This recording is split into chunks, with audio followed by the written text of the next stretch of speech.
boop, boop. Hey there, welcome to the Lumiere channel. Welcome to your money guidance reading today.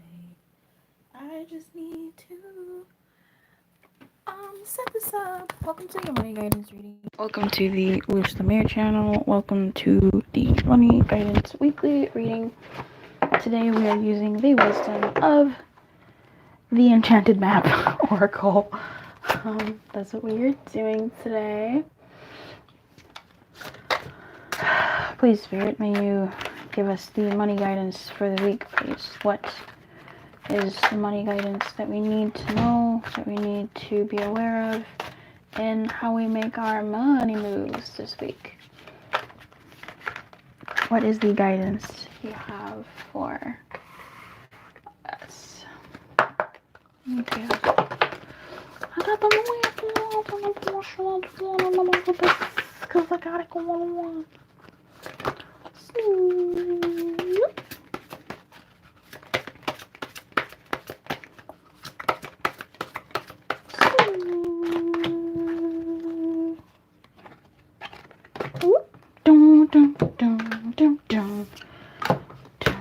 This is annoying. There's so many cards on the table. When the pimp's in the crib, Ma. Okay, so when it comes to your guidance in relation to money, friends, for you this week, we have cleaning house in the reverse, which I want to read from here because I quite like that. Why do you hold on to things that remind you of the past? Is your home cluttered with objects that bring unhappy memories? That bring up unhappy memories? Do you have a tendency to attract broken people who need to be fixed? If you're involved in this type of emotional project, stop right now and clean house, baby. Being needed isn't going to get you what you really need. That said, even if you initially resist letting go of excess physical or emotional baggage, you'll feel amazing afterwards. Let go and let the universe bring you something better. Make space. The universe doesn't like a vacuum. The universe doesn't like a vacuum and will respond to your house cleaning by filling your home with what will best serve you. So this is a real talk message, and I really love that I read that. Cleaning house, to me, I feel like if there are people around you that you tend to believe that you have to rescue, or that come to you for you to rescue when you yourself aren't financially sound, it's okay for you to want to give, especially if it's from your heart. If it serves you to give, if it feels good to give, do that. But if it becomes arduous, if it feels heavy for you to give, if you feel like it's an obligation for you to give money or resources this week, your energy this week, that will in turn affect your money. So this is you going to help someone out, and that is going to take away from the hours that you have to sleep. That's going to take away from how good you're going to be at work or to do the things that you need to do. Like, reprioritize your stuff if it's heavy for you to do that, right? If it's heavy for you to go out of your way, if it feels like you're going out of your way to do something, to help somebody, to be there for them, you might have to recheck that. You're doing good things, but sometimes the act of doing something good needs to be measured against the effects that it has on your intention behind what you're doing. It's okay to do good things for others, but if it begins to affect you, then that good thing is muddied, and you don't get the benefits of it being a good thing anymore, especially when it affects your well-being and your security and your Maslow's hierarchy of needs. So you can be absolutely a giver, and you might be really good at that, and that's fine, do that. But if it starts to hurt you, try to give to yourself, right? Think of yourself as a person who you have to give to as well. Something that I really liked from that was the vacuum. That to me feels like budgeting. That to me feels like having a money goal. It's it's well enough. We all do it. Oh, I don't have enough money for this. Oh, I want this, but this will never happen. I want to go on vacation. I want to get a new car. I want to live a life of travel. I want to get something nice for myself. Okay, do you even know how much that thing costs? Number one. Do you know what your monthly expenses are? Number two. This is a very good housekeeping read, and I feel like we all need that refresh, especially in the time that we're at right now. When was the last time you looked at your books, looked at your bank account, looked at your paycheck to see how much money does come in weekly, monthly, bi-weekly? What are your expenses? Update your expenses list and write that number down so that you know how much you have to bring in every month in order to make your bills. Get those taken care of first. What are the extra things that you want to get? A new phone, a new car, a new article of clothing, some food for, an event that's coming up. Maybe you're a bridesmaid or a groomsman and you're planning something. How much money is that going to need? Like, fucking learn to budget or revisit your budget. Look to see if you are living within your means. Look to see what is draining your energy that is purposefully sort of victimizing your entire game, right? What are the things that you're giving to that don't make sense or don't serve you in the moment? If they do serve you, keep them. Just make space for them. Make room for them in your budget.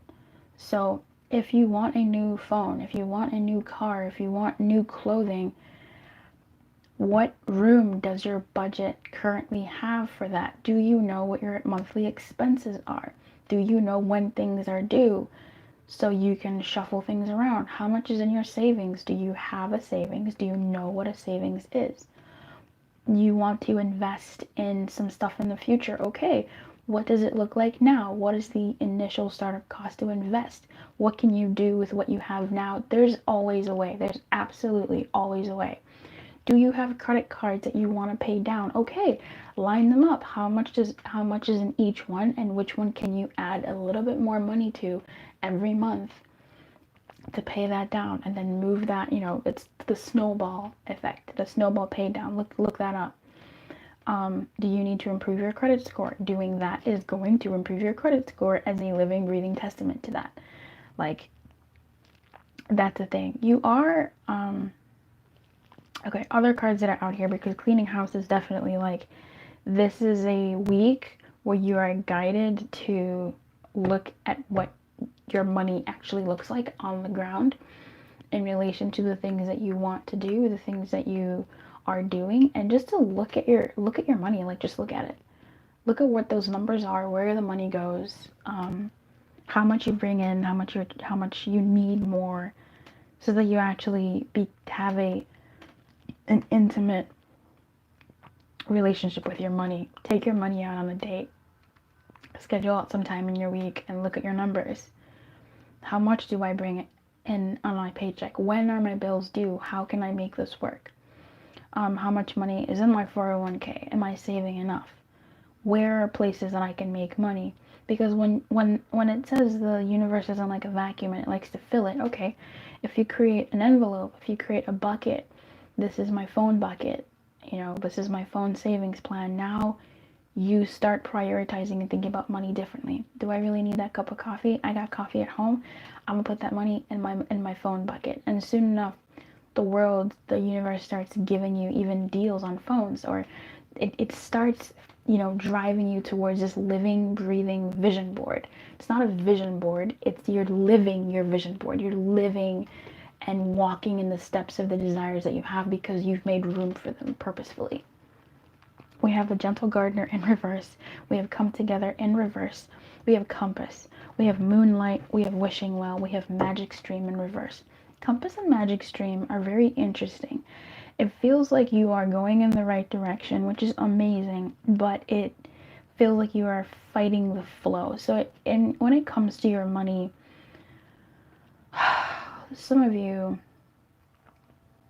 are following what's inside of you, but you're also fighting it. Does that make sense? You may be in a place that you're not too happy with. You want more or you want less. I don't know. but you are where you're at, and you are on path, you are on brand. You know, it's just not gonna be, you're just maybe not submitting to it as much as you could.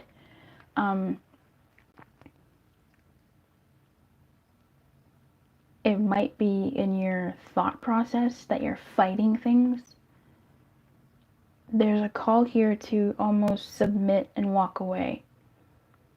Submit to the path you're on, the situation and phase you're in, and remove yourself from it. Walk away from it so that things flow easier. So remove the resistance of where you're at. Stop fighting where you're at.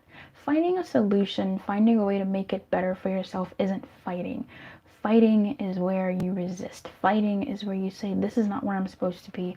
I hate this.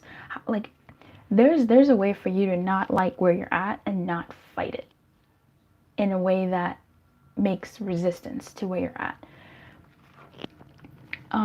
It's a very nuanced message, and I want to find a way to say it in such a way that this week, trust that you are following your true north, okay? Trust that the decisions you make, or the decisions that have led you up to this point, are leading you towards true north. It's just that it doesn't feel like it. Either due to your resistance within yourself and sort of not submitting and conforming to what you need to do given the current moment, or I think that's it. There could be external circumstances. There's definitely external circumstances that you don't like, that you're not happy with, and you don't want to accept. But you are where you are, and you are where you're going. Just make room for that. And when you remove the resistance of where you are and where that is going to lead you, that'll help the universe then come in this less resistant space and guide you more properly. But this moonlight here,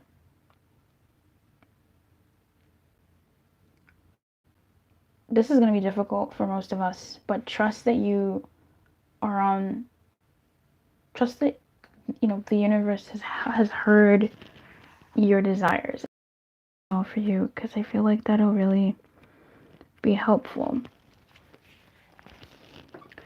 Desire is the most important impulse for creating life. Now you're seeing the relationship between desire and inspiration, and sensing the moment of truth when you feel the inception of new life. It's an aha moment when everything makes sense. Amazing, where you feel it in your true north, right? In your compass.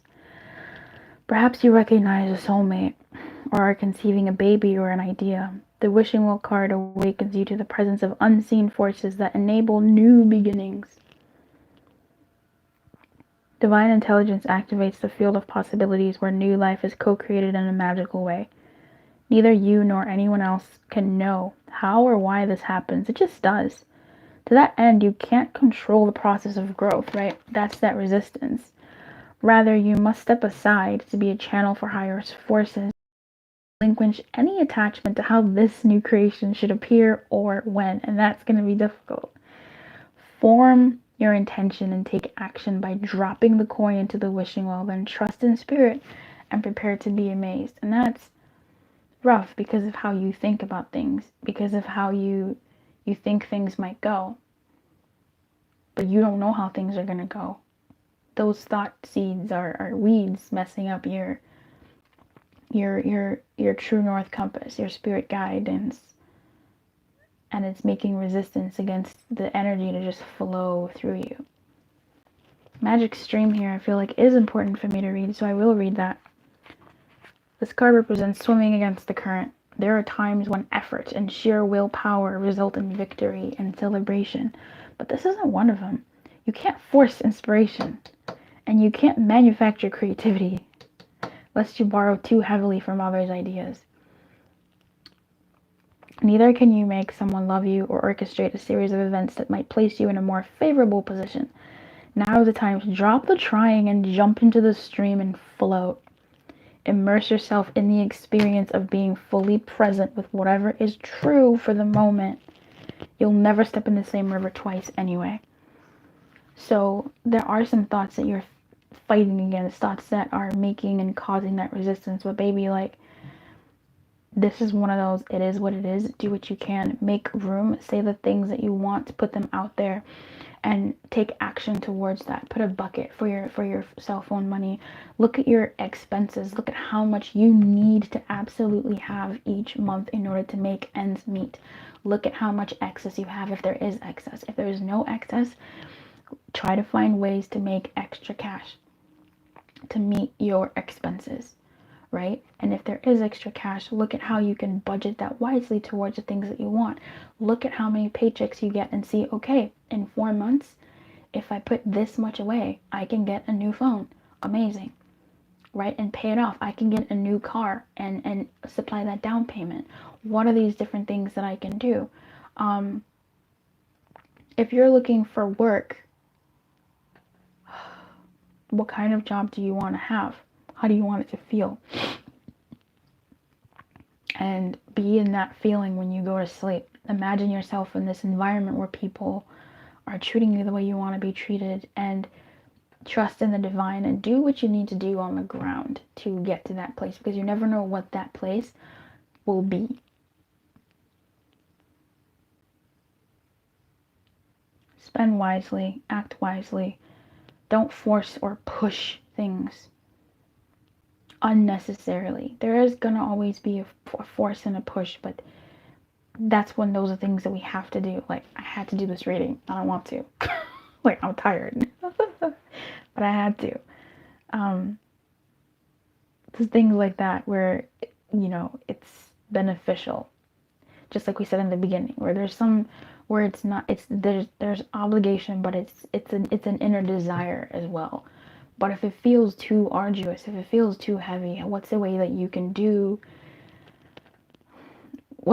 cater to yourself so that it's not like you're fighting against the flow of the stream? Okay? I wish you everything. Keep your light on and good luck.